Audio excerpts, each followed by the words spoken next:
Ay kam jirtu nageenyi waaqayyo sin yaa baay'eetu ar'ay mala karaarra deeman viidiyoo sin waraabaa jira magaalaa Saawudii baay'ee bareeddiga magaalaa guddaallee miti kan keessa jiru xiqqoo magaalaa waxaa jedhedha garuu baay'ee bareeda maashaallah YouTube ko subscribe na godha family na ta akkasumas share godha comment na barreessa noo kas fakkaata jira baay'ee bareeda anna karaarra deemaa jira viidiyoo sin dalagumaaf jedhe xiqqoo sin agarsiisu laata jedhe yaalii gochumaaf jedhe viidiyoo waraabuu eegalee sin jedha kanaaf hangadhuma viidiyoo kanaatti daawwadhaadha YouTube subscribe godhaadha like godhaadha sin jedha akkas fakkaata magaalaa Saawudii kasini magaalaa xiqqoodha garuu iddoon kuni magaalaa guddaa miti keessa kan jiru Alaasaa jedhama si ajaa'iba baay'ee bareeda dhugaa rabbi hanna ijoolleen mana maadaameertan jechuudha carraa qabdanitti carraa gadi baatanitti sammuu keessan haaromsitanii ol deebitu gaafa haala gadi baatan dhugaa asitti immoo sirba wayinuu bane hindiini maal akkana jedhu hin beeku garuu sirba ta'ee faarfannaa ta'e illee hin beeku suma jedhee uuman jechaa jira sammuu keessan bakka gaafa haala gadi baatan qilleensa haaraa argattu sammuu keessan hin haaromsitu sa'aatii 24 eessan biftuun baatee sana akka lixuun argitu beekta mana keessa oolta jireenya nama jibbisiisa wanta akkasii dhugaa ijoollee shamarran yoon immoo dubartoonni natsaannatii jaalatu dhugaa rabbi natsaannatii jaalatu iddoo bashannanaa jaalatu iddoo bashannanaa akkasii dabarsuu jaalatu dhugaa rabbi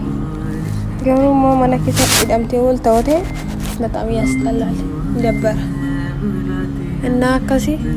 carraa argatanitti fayyadamaachuu barbaadan gabaabumatti eessumayyuu haa ta'u yeroo qabdanitti fayyadamaati sammuu keessa fataa godha sammuu keessa haaromsitu bakka nama lakkana jedhamu beeku asitti maal akka jejjechaa yeroo nuu galaan jiru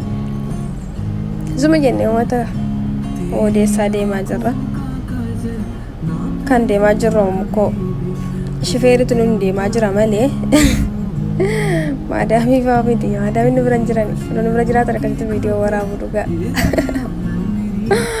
ijoollee yeroo amma geenyeerraa jechuudha kun iddoo bishaan daakichaatti geenyeerra ijoollee fudhadheen deema jechuudha iddoo kana ijoollee fudhadheen shifeeriin achiin nu ga'e ani immoo ijoollee faana bishaan kana keessa daaknaa jechuudha viidiyoo mul'isuu hin dandeenya ijoollee koodha hin danda'amu waan ta'eef innaa akkasitti yeroo ijoollee koo waliin dabarsee fataa jedhee viidiyoo tokko olii waraabeera indii tokko faana sallee daawwadha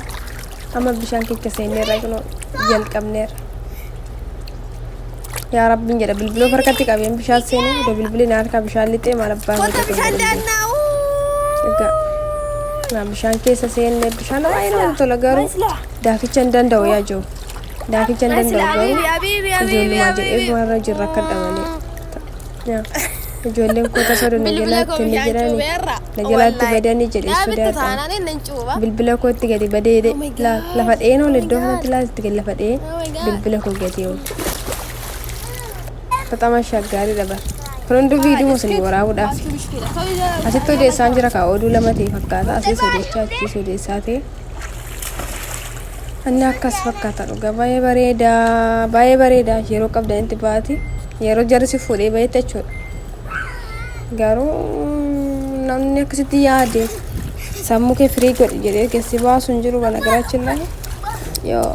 yeroo qabdatti fayyadamuun dirqama keedha waan ta'eef inshaallah